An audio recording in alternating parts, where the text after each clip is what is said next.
bahwa sebenarnya kedatangan bulan Ramadan ini, kapal ini dia menunggu siapa yang mau mengisi amal-amal untuk bekal di akhirat kelak. Namun sayang, awal pertama bulan Ramadan begitu semangat kita menyambutnya, bahkan dengan kalimat marhaban ya Ramadan, marhaban ya Ramadan. Namun akhir-akhirnya kita lupa bahwa kapal ini ketika dia sandar di pelabuhan, kita harus perbanyak amal-amal, kita isi amal-amal kita agar kita kelak andaikan di dermaga akhirat nanti kita menjadi manusia yang paling banyak mempunyai amal-amal di pelabuhan akhirat.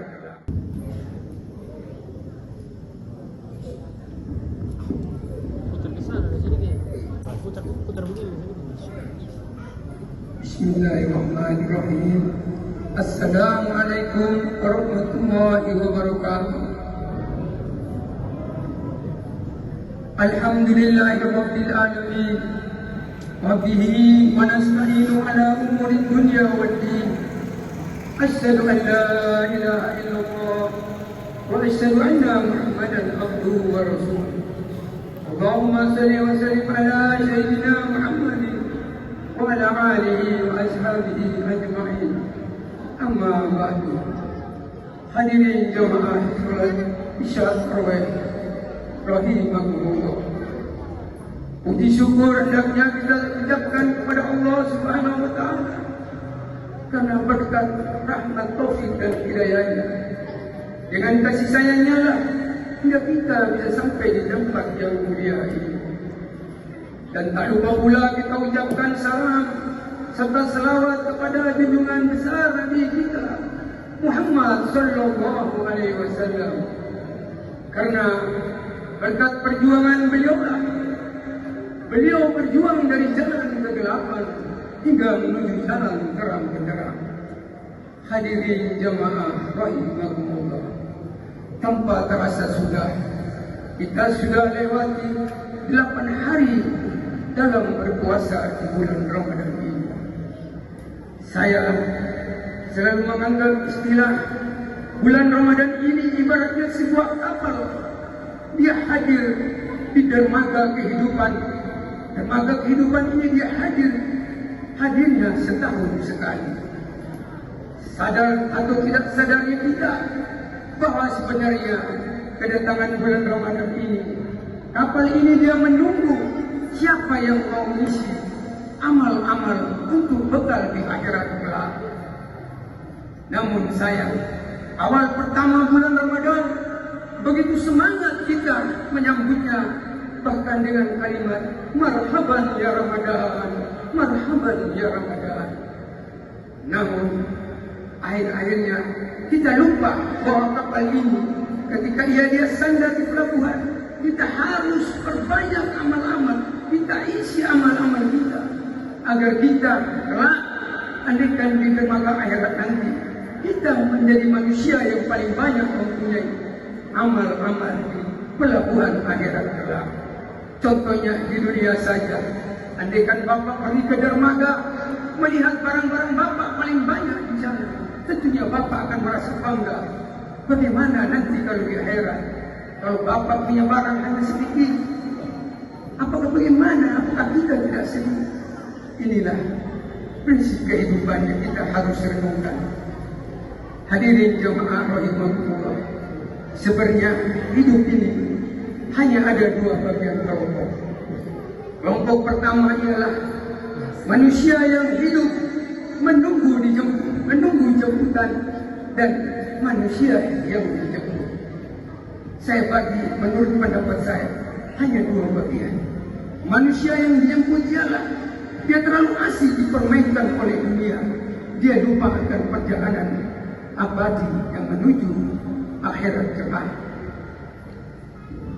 Ini sebuah contoh manusia yang dijemput. Pada suatu hari ada seorang raja dengan dia ingin berjalan-jalan bersama dengan seluruh pengawal-pengawalnya, dengan kereta kencana dia pergi berjalan. Namun di tengah jalan dia dicegat oleh seorang tua yang memegang tongkat. Orang tua itu mencegat dia dan mengucapkan salam, Assalamualaikum.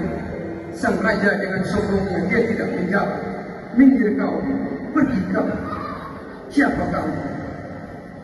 Lalu orang tua ini memegang kuda itu. Sini, tundukkan kepala. Aku akan bisikkan kepadamu. Setelah dia tunduk dan dibisikkan olehnya, akulah Malikatul Maut. Maka sang raja gemetar. Aku datang ingin mencabut nyawa, menjemput. Apa jawabannya? Sabar, jangan dulu. Tidak, saya tidak akan berubah. Putra mahkotaku saya belum persiapkan. Saya belum persiapkan semuanya. Maka dengan terpaksa raja itu dicabut nyawanya. Ibaratnya seperti kambing yang disembelih, dia meronta-ronta tinggalkan dunia yang fana ini. Namun di lain pihak ada satu manusia, sekelompok manusia ini dia menunggu jemputan. Dia yakin dia akan pergi jauh, dia akan tinggalkan dunia ini karena dia akan menghadapi hidup sesudah mati. Situlah perjalanan panjang sehingga dia hari demi hari dia kumpulan bekal dan dia menunggu kapan dia akan dijemput. Ketika ia berjalan-jalan, bertemulah dengan seorang tua ini. Lalu orang tua ini mengucapkan salam. Dengan mudahnya dia jawab, Assalamualaikum waalaikumsalam. Sini kamu, saya akan bisikkan kepadamu. Apa yang saudara akan bisikkan? Saya adalah Malikatul Maut. Alhamdulillahirabbil alamin. Saya ingin bertemu dengan roh saya segera. Kalau begitu, saya izinkan kau, saya beri kesempatan kau untuk mengerjakan sesuatu. Baik, saya ingin mengerjakan sholat terakhir saya. Dan saya, ketika saya mendekat kepada roh saya, ambillah nyawa saya.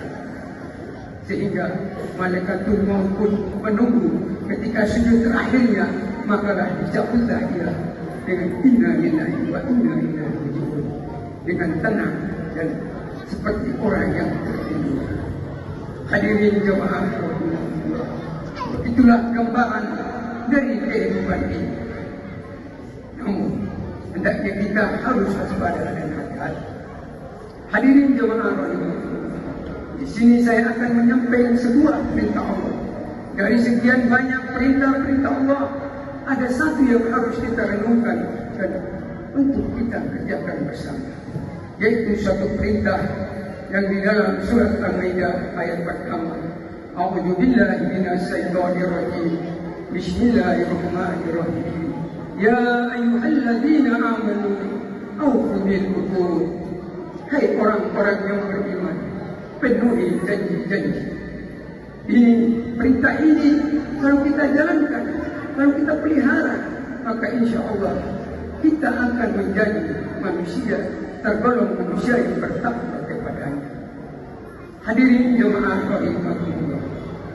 Kata uqud ada kata macam dari teken yang artinya ikatan-ikatan atau perjanjian-perjanjian. Perjanjian ini biasanya terjadi dua belah pihak. Namun secara ilmu fikih, perjanjian ini dibagi menjadi tiga bagian.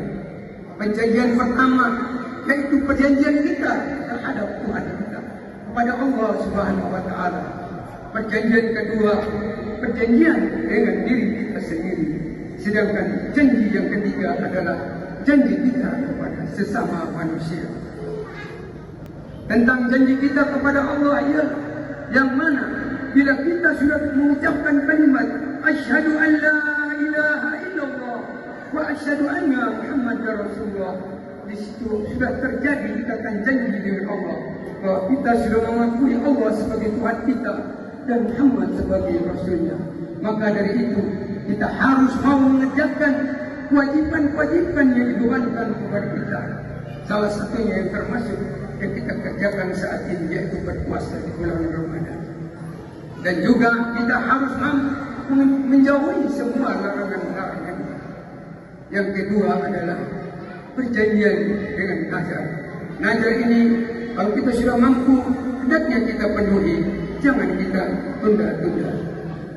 Sedangkan yang ketiga adalah perjanjian sesama manusia. Hadirin jamaah rahimahullah, begitu pentingnya masalah janji ini.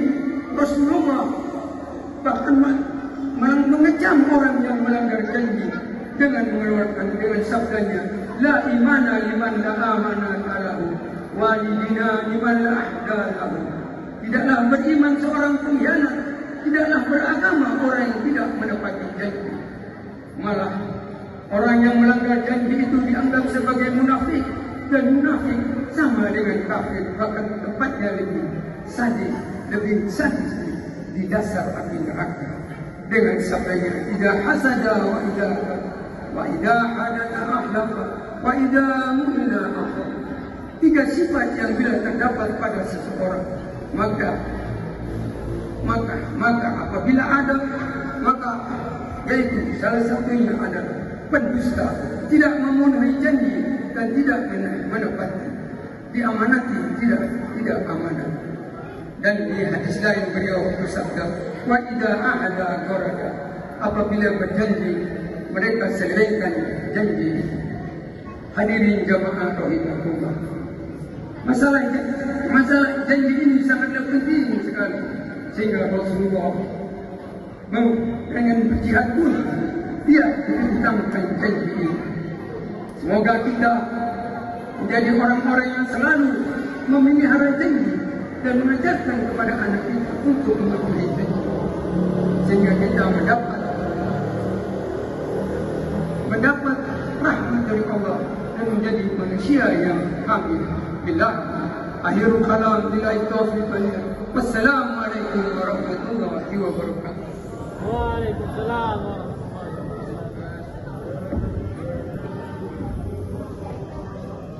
wabarakatuh.